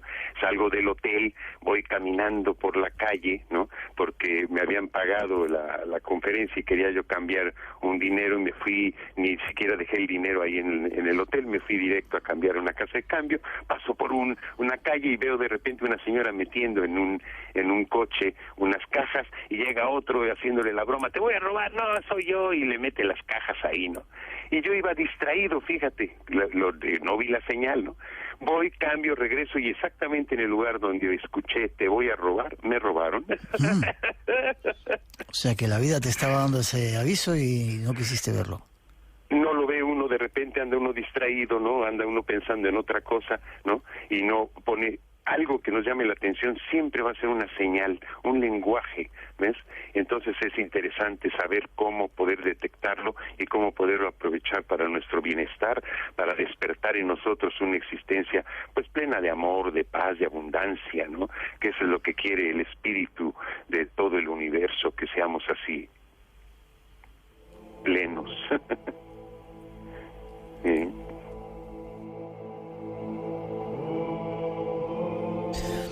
Y Hugo, ¿siempre estamos recibiendo esas señales aunque no las veamos, o solamente ocurre en momentos claves de nuestra vida, en momentos que necesitemos tener más conciencia? Todo el tiempo están sucediendo señales. Fíjate, la materia, lo que nosotros llamamos el tonal, está dedicada a que nosotros estemos anclados aquí en esta experiencia para poderla aprovechar. Pero es una experiencia densa, es decir, hay un nivel vibratorio como lo que es la materia, que la materia es energía, pero es una energía densa, por eso incluso es sólida, líquida, gaseosa, etcétera, ¿no? Pero hay otra realidad, y la otra realidad es el espíritu, es decir, nuestro ser energía que está en contacto con el universo y con el cosmos. Y esa energía nunca se ha perdido ni se perderá jamás, infinitamente. Entonces nuestro ser energía está conectado, como está conectado, ¿verdad? Traspasa y ve en la materia ciertas señales que va detectando para poder evolucionar, porque nosotros al ser densos estamos atrapados en un mundo denso, de repente nos enojamos, de repente estamos en la envidia, de repente estamos en la mezquindad, de repente estamos en la violencia, pensamos mal de los demás, no nos acercamos, nos vemos muy individualistas, muy egoicos, en vez de ver la universalidad y de que todos somos lo mismo y todos estamos aquí en el mismo propósito, en el mismo intento, ¿no?, de evolución, y que debemos de ser mucho más amorosos, ¿no? La clave de la existencia es el amor, y eso nos lo está replicando cada rato, cada instante nos lo está diciendo el espíritu, y necesitamos hacerle caso, porque, hombre, ya basta de que seamos tan mezquinos, de verdad tan egoicos, siendo seres tan poderosos que podríamos cambiar nuestra realidad, y podemos cambiar nuestra realidad. Y quizá por eso tenemos ese poderoso aliado que nos manda de vez en cuando esas señales para que despertemos, cambiemos rumbo, nos demos cuenta. Exactamente. Tenemos que hacerle caso a nuestro ser energía. Si todos los días nos despertáramos y pensáramos, a ver, esto que voy a hacer, esto que estoy haciendo en mi camino, está aumentando mi nivel de vibración, está haciéndome un ser humano adentro de mí, está haciendo vibrar mejor a mí y al entorno y a los demás, o es una actitud densa, es una actitud pesada, de poca comprensión, del poco compartir, ¿verdad? De esa avaricia que muchas veces tenemos los seres humanos por el hecho de estar anclados en la materia, porque ahorita esta experiencia maravillosa la tenemos que aprovechar para eso. Este es Kinder 1, ¿no? Este es el Kinder 1, la materia, la vida, lo que llamamos vida, ¿no? Porque todo es vida, ¿no? Pero la vida empieza realmente después de la muerte, de lo que llamamos muerte, porque la muerte no existe, al final de cuentas simplemente dejamos el cascarón, que es el cuerpecito, y vamos a seguir infinitamente un camino maravilloso, donde vamos a ir aumentando nuestro nivel de vibración, y de acuerdo al nivel de vibración que hayamos portado en esta existencia, que hayamos logrado en esta existencia, vamos a entrar en otra dimensionalidad. Entonces, este Kinder 1, esta maravillosa materia, la tenemos que aprovechar para aumentar nuestro nivel de vibración, para que cuando pasemos a las diferentes dimensiones, hombre, estemos más arriba, ¿no? ¿Verdad? No os perdáis conocer a este personaje, Hugo Semoloni, el jaguar blanco. Muchas gracias. ¿Dónde vas a estar? Has dicho que en las Islas Canarias, en Gran Canaria, ¿cuándo? Dime fecha. La magia de Gran Canaria, sí, de Tenerife, las islas son maravillosas. Voy a estar el 22 de enero, Miguel, allá con Ulises Acosta. ¿La semana que viene? La semana que viene, vale. Sí, el domingo 22 de enero estamos allá en Gran Canaria, luego el 4 de febrero estamos en Tenerife, y luego el 11 y 12 de febrero estamos en Sueza, acá en Cantabria. Bien. En forma de contacto, quizá la de Tenerife, que es la de Gran Canaria, que es la más cercana, y luego que te escriban a tu email. No os perdáis conocer a Hugo Semoloni. Hombre, muchas gracias, Miguel. No, pues hablarle a Ulises Acosta si les interesa participar en esta aventura de las señales. Vamos a estar ahí, es el 687-798849, y yo voy a anunciar los cursos que vamos a estar dando en la página de Facebook, que es Hugo Semoloni, ¿verdad? Y en el mail, que es semoloni@gmail.com. Vale. Y ahí tendrán toda la información para las diferentes aventuras. Vamos a dar enneagrama en el de Tenerife, y vamos a dar una experiencia de renacimiento. Vamos a trabajar el renacer el 11 y 12 de febrero aquí en Sueza. ¿Cómo me gustaría estar ahí contigo? Ay, a mí también, compadre. Te veo. No, hombre, tener un mago como tú al lado es maravilloso. Por favor, te veo por Madrid. Si vienes por aquí, será un placer tenerte en el estudio. Si no, fuerte abrazo. Que nos sigamos viendo y compartiendo aventuras en cualquier parte del mundo, jaguar. Siempre, y gracias de verdad, de corazón, porque siempre eres un amigo extraordinario y un ser de poder que admiro, respeto, y siempre te tengo en el corazón, mi hermano, y te porto en el pensamiento. Gracias, igualmente. Hasta prontito. Hasta pronto, mi hermano. Hasta pronto.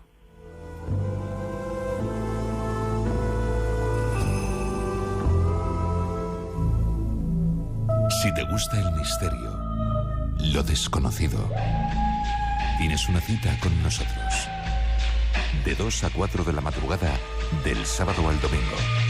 Espacio en Blanco. Con Miguel Blanco en Radio Nacional. Hola, mi nombre es Guillermo Guerrero. Estamos en la isla de Mezcaltitán. Un saludo a todos los oyentes de Espacio en Blanco y los invitamos a que visiten la Riviera Nayarit, que será un placer tenerlos y recibirlos por estos lados.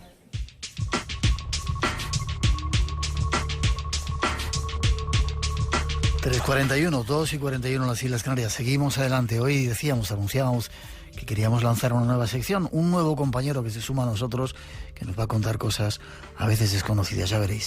Y nos contaste unas cosas que nos alucinaron y dijimos, hay que hacer una sección. ¿Cómo se va a llamar la sección? Misterios de la historia podría ser, es que de estos títulos que son descriptivos, está muy usado. Está muy usado, hay que buscar otra.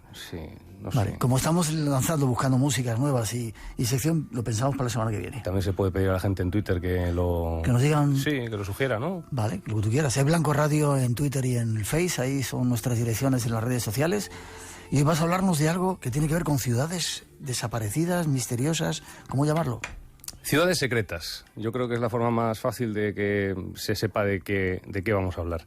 Porque pensamos, como todos tenemos Google Maps en el móvil, pensamos que todas las ciudades... ¿Tenemos qué? Google Maps. Ah, Google. Que sí, sí. ¿Lo tendrás tú? Que sí. Yo creo que todo el mundo más o menos. ¿Cómo voy a tal sitio? ¿Dónde voy a tal sitio? Yo preguntando. Pues es la mejor forma. Y además hablas con los lugareños también, ¿verdad? Exacto, yo preguntando. Por ahí por Cantabria, esa tierra nuestra, pues no. ¿Dónde se va? Y te lo dicen. Y Juco, vente para acá. Te lo dicen. No, bueno, pues... pero bueno, que pensamos que está todo hecho, que está todo en el mapa. Y no es verdad, incluso hoy en día. Luego lo hablaremos un poco. Vamos a hablar de la Guerra Fría. Y es verdad que el mundo era distinto. Pero es que hay ciudades que durante la historia no han estado en el mapa. Y hay ciudades que no han tenido nombre porque distintos gobiernos han querido directamente esconderlas. Directamente esconderlas.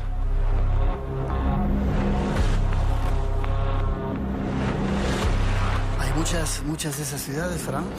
Pues hay muchas, y de hecho hoy si quieres, o hay varias al menos, lo que pasa es que claro, son secretas, entonces... Estamos desvelando secretos. Sí, estamos desvelando secretos, unos cuantos vamos a comentar esta noche. Creo que tenemos además incluso la voz de un ministro que luego lo vamos a poner y nos vas a traducir en ruso para que lo tengan preparados nuestros compañeros. ¿Y a dónde nos llevas hoy? Vámonos a Rusia, a nuestra amada patria, nuestra madre Rusia, nuestra amada madre Rusia. El año exacto antes, 1944. Desde 1994 es cuando podemos encontrar en el mapa... 50 años estuvo entonces desaparecida. Literalmente, 50 años es una ciudad que no existió. Ya verás, había un juego, que de hecho es un oblast importante, es una región importante del sur de los Urales de Rusia, tiene 3,5 millones de habitantes actualmente, lo que es la capital, todo el núcleo urbano, Chelyabinsk, también se llama Chelyabinsk, tiene 2,3 millones, o sea que no es pequeño. Les interesaba mucho porque cuando obligaban a los niños y a los habitantes de allí, si a lo mejor iban a otras partes y tal, a decir siempre que ellos eran de Chelyabinsk. De ahí también ese nombre de Chelyabinsk 40. No era verdad.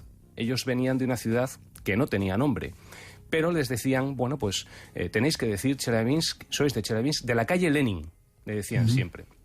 Y de esa forma, pues imagínate la cantidad de gente que puede vivir en una calle que se llama Lenin, en Chelyabinsk, que tiene 2,3 millones de personas. Una barbaridad. Y así, de alguna forma, esa confusión la aprovechaban. La realidad era muy distinta. La realidad es que estaban en una ciudad sin nombre, que no aparecía en el mapa, que estaba a 75 kilómetros al noroeste de la capital y a 1.800 kilómetros al sur de Moscú. ¿Y por qué era tan secreta? ¿Porque tenía esa primera central nuclear? Sí, efectivamente. Piensa que además no eran los únicos los rusos, los americanos, si quieres luego lo comentamos, también lo hicieron, pero efectivamente había que esconderlo. El problema es que, y es una región preciosa, te lo tengo que decir, es una región que está llena de lagos, pero el problema es que, bueno, pues efectivamente había que esconder esa central nuclear. Pensamos y sabemos, y la historia dice, que Rusia llega más tarde que Estados Unidos, empieza más tarde que Estados Unidos la carrera nuclear, y el problema de una carrera sin reglas y con codazos es que hay tropiezos, y el tropiezo de Chelyabinsk 40 llegó el 29 de septiembre de 1957. Pero antes de contárnoslo, ¿la gente podía salir de la ciudad, era libre para ir de acá para allá o estaban restringidos a estar dentro? Genial esa pregunta, porque en principio podemos hacernos una película en la cabeza de que en una ciudad secreta podía ser una fortaleza, ni entras ni sales. No, más bien no entras, pero sí salían, sí. De hecho, te voy a decir otra cosa, te voy a decir más. Los habitantes, los niños, las mujeres, los hombres de Chelyabinsk 40, de Ciudad 40, eran unos auténticos privilegiados dentro de la Unión Soviética. Sí, bien. Los llamaban a los niños, cuando salían de excursión, a lo mejor les llamaban los niños del chocolate, porque tenían chocolate, porque tenían leche, porque tenían frutas y verduras frescas, porque tenían todo lo que podía ofrecer la Rusia soviética de posguerra. Todo lo que podían era para ellos, eran unos mimados del régimen. ¿Por qué? El Politburó, el partido, la URSS necesitaba a trabajadores, necesitaba a ingenieros nucleares, a físicos, a científicos contentos, y para eso necesitaba familias contentas. El problema, como te digo, es que era una carrera con prisas y es un lamentable porque es una región preciosa, pero hubo accidentes. Espacio en Blanco, en Radio Nacional, con Miguel Blanco. Había actividad atómica, ¿no?, en todo ello, Fran. Sí. De hecho, pues había algunos programas que tendían a quizá más hacer ver a la gente que el gobierno se preocupaba por su salud que verdaderamente preocupándose. Hay que pensar que la gente manipulaba el plutonio enriquecido con las manos. ¿Sí? Sí, directamente. Hay que pensar que incluso había trabajadores que limpiaban el polvo radioactivo que salía por las calles. Lo limpiaban también a manos desnudas. Sin máscara ni nada, ¿no? Absolutamente nada. Sabemos además que esos isótopos radioactivos, pues la toxicidad que tienen y los problemas que pueden dar incluso a los fetos, que efectivamente los dieron. Había programas, pero claro, ¿qué era? Pues después de estar a lo mejor media hora manejando plutonio desnudo con las manos, pues vete a darte una ducha y a descansar y tal. Eso va a hacer que a lo mejor en lugar de dentro de 20 años mueras dentro de 25, o en vez de 10, de 15, pero efectivamente daba igual. Creo que tenemos las palabras de Víctor Fetisov, director de Mayak. ¿Qué es esto? Mayak es la central nuclear. Fetisov fue director entre 1989 y 1999. Vamos a escuchar sus palabras. No vamos a poder... ¿Están en ruso? Luego las traduces tú. Sí, las traduzco por encima. ¿Habla ruso? ¿Te lo has dicho? Hablo ruso, no hablo ruso. He tenido que coger el consejo de gente más sabia que yo. Vamos a escucharle. И люди, которые выполняли свою главную задачу по созданию ядерного щита, они работали честно, добросовестно, самоотверженно. En mitad de la Guerra Fría, aquellos que trabajaron en la tarea de construir un escudo nuclear lo hicieron honestamente, de buena fe, abnegadamente, y siempre estuvieron orgullosos de pertenecer a esta industria y orgullosos de trabajar en el primer esfuerzo nuclear. Lo pedían los tiempos, era la Guerra Fría. No les obligamos.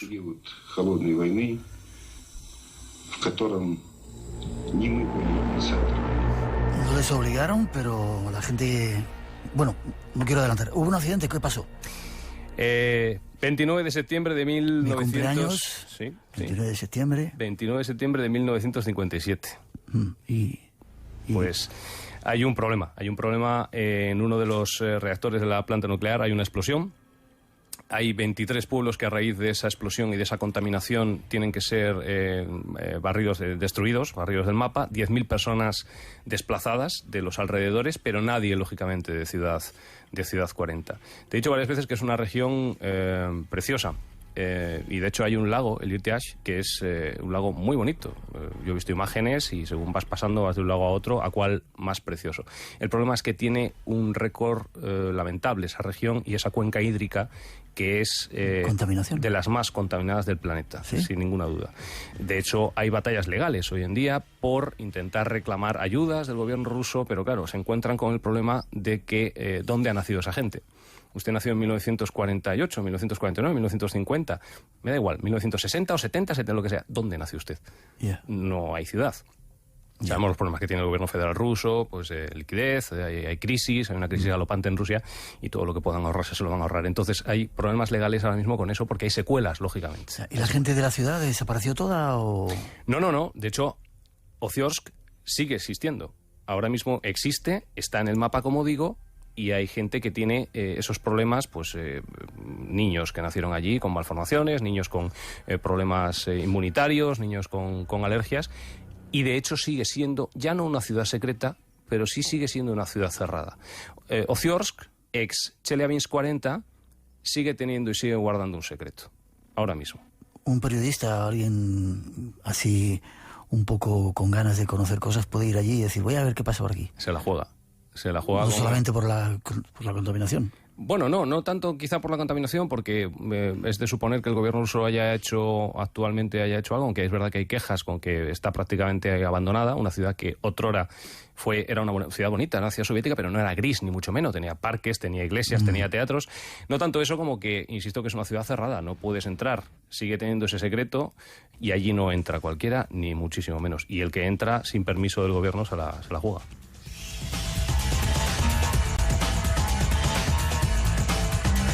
¿Solo ocurre esto en Rusia o la antigua URSS, o hay otros lugares donde también hay misterios y ciudades de estas y cosas que no conocemos? A veces se tiende, yo creo, que a demonizar demasiado a la URSS, y lo único que es un gran país con una gran historia, y es verdad que un país muy distinto.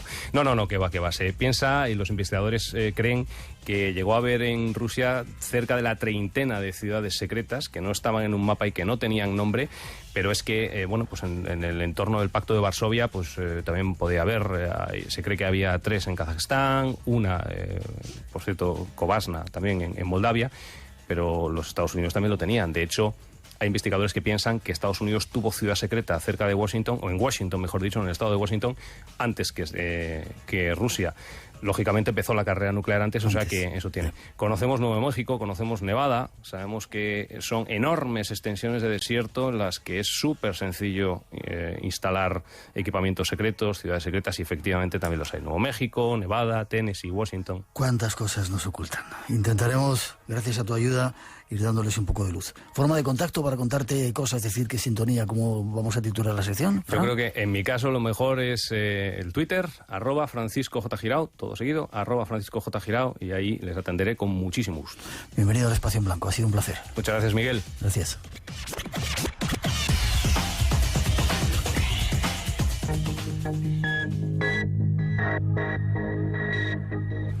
Ahí está un nuevo camino hacia el misterio que hemos abierto hoy. Y saludar a nuestra compañera Rosa Rodríguez. Buenas noches, Rosa. Hola, buenas noches, Miguel.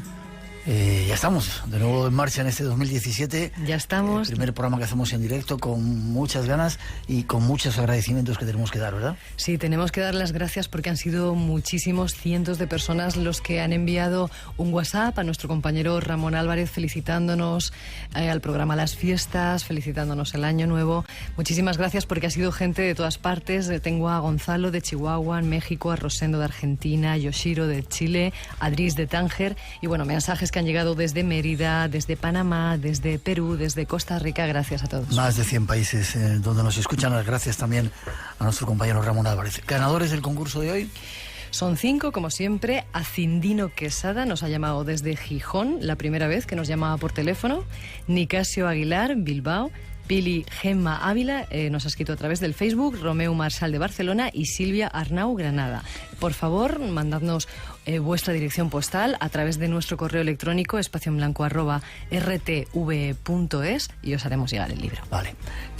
Dar las gracias a todos ellos. Las redes sociales han estado hoy más tranquilitas, quizá porque no sabían que estábamos, pero a partir de ahora que se sigan apuntando, que sigan uniéndose a nosotros en eBlanco Radio, tanto en Twitter como en el Face. Así es, @eBlancoRadio. Ahí estamos en Twitter y en Facebook. ¿Y el número del WhatsApp lo tienes ahí? Tenemos el número de Ramón Álvarez, nuestro WhatsApp, al que podéis escribir también durante el directo del programa, mandándonos preguntas para nuestros invitados. Y tomad nota, 652-035934. 652-035934. Y a lo largo de la semana, para pedir esas peticiones de recuerdos del Espacio en Blanco, que dentro de poco habrá una, increíble. Ahí está Ramón Álvarez, que no descansa. Gracias, Rosa. A ti, Miguel.